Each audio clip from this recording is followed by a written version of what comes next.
अस्सलाम वालेकुम dear all members, hope you all are fine. मैं अरुसा अदनान, अवियोटेक बाय अरुसा अदनान से a complete institute of art, जहां आप सब सीख सकते हैं and of course we are available for you. आज का टॉपिक अगेन हेयर है। अभी क्योंकि हम हेयर से रिलेटेड ही चल रहे हैं तो मेरी कोशिश है सभी वीडियोस हेयर से रिलेटेड बने। डिफरेंस बार बार समझाना चाहती हूँ मैं, क्लाइंट्स की वेरिएशंस को डिस्कस करना चाहते हैं हम। नॉर्मली क्लाइंट्स बार बार डिस्कस करते हैं, बहुत सारे मुझे मैसेजेस आते हैं और कॉल्स आती हैं, difference about keratin straightening and what is smoothening. ठीक है, कैराटिन होता क्या है समझने की बात यह है। देखिए, आज हम डिस्कस करेंगे हेयर की लेयर को।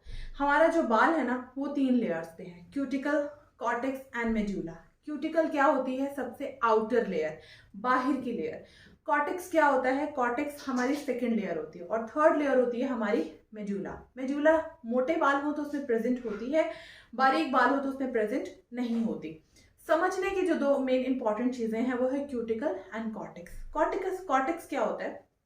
बेसिकली कॉर्टेक्स एक खजाना है जिसमें बहुत सी चीज़ें अवेलेबल हैं, जिसमें हमारे मिनरल्स हैं, जिसमें हमारे पिगमेंट्स हैं, जिसमें हमारा बॉन्ड्स है जो डिसाइड करता है कि आपका बाल कर्ली होगा या आपका बाल वेवी होगा, जिसमें हमारे बालों का पिगमेंट है जो डिसाइड करता है कि आपके बाल ब्लॉन्ड होने चाहिए, आपके बाल ब्लैक होने चाहिए या आपके बाल डार्क ब्राउन होने चाहिए। इस एक चीज़ का भी हम टॉपिक वाइज वीडियो बनाएंगे आपके साथ। इसके अलावा हमारे बालों में प्रोटीन होता है, इसके अलावा हमारे बालों में मॉइस्चर होता है। आप समझें, जब आप बार बार कैराटिन्स करा लेते हैं, स्ट्रेटिंग्स करा लेते हैं यानी रिबॉन्डिंग्स करा लेते हैं, तो बालों का जो मॉइस्चर है ना वो निकल जाता है।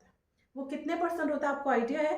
वो सिर्फ हमारे बालों में 15% होता है। वंस आप रिबॉन्ड करते हैं मॉइस्चर निकल जाता है।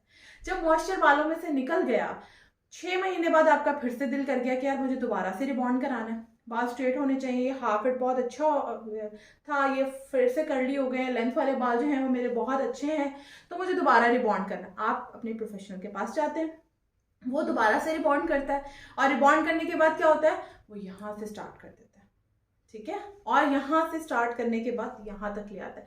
अब ये तो ऑलरेडी स्ट्रेट ही थे ना, यहाँ तो जरूरत नहीं थी, लेकिन क्या किया, यहाँ पर भी लगा दिया। यहाँ तो ऑलरेडी मॉइस्चर नहीं था, अब यहाँ पर भी प्रोडक्ट लगने से क्या हुआ? बाल का डिजास्टर, खत्म। अब जब बाल तबाह हो गए, खराब हो गए, फिर आप भागते हैं दूसरे प्रोफेशनल्स के पास। वो आपको कहते हैं अच्छा जी अब ये खराब हो गए हैं, कोई आपको अच्छा मशवरा देगा, कोई ख़राब मशवरा देगा, कोई अच्छा ट्रीट करेगा, कोई ख़राब ट्रीट करेगा। ये अच्छे प्रोफेशनल्स जो हैं वो आपको अच्छा ही गाइड करेंगे, लेकिन आप किसी नॉन प्रोफेशनल के पास जाएंगे तो वहाँ तो यही होगा ना। एनी हाउ, आप दोबारा उसके ऊपर कराते हैं, फिर आपको मशवरे मिलते हैं जी आप कैराटिन्स करा लें। कैराटिन क्या होता है? स्मूथनिंग होता है। उनको लगता है ये जो बिल्कुल बाल फट गए हैं इसके ऊपर जब हम कैराटिन लगाएंगे और फिर बार बार उसको आयरनिंग करने से आप जो थोड़ा बहुत मॉइस्चर है वो भी उड़ा देते हैं। बाल बजाय ठीक होने के खराब से खराब होता है और एक टाइम आता है कि आपको काटने पड़ते हैं। अब आपने समझना क्या है, बार बार प्लीज समझिए, हमारे बालों में सिर्फ और सिर्फ 15% मॉइस्चर होता है। वंस आप रिबॉन्ड करते हैं वो खत्म हो जाता है। री rebound after 6 months 8 months is not enough कि आप बार बार उसको री रिबॉन्ड करें। ठीक है, आप ट्रीटमेंट की उसकी खसूसियत को समझें। रिबॉन्डिंग क्या होती है, कैराटिन स्मूथनिंग क्या होती है, प्रोटीन ट्रीटमेंट्स क्या होते हैं, मॉइस्चर ट्रीटमेंट्स क्या होते हैं, स्कैल्प ट्रीटमेंट्स क्या होते हैं, लेंथ ट्रीटमेंट क्या होते हैं।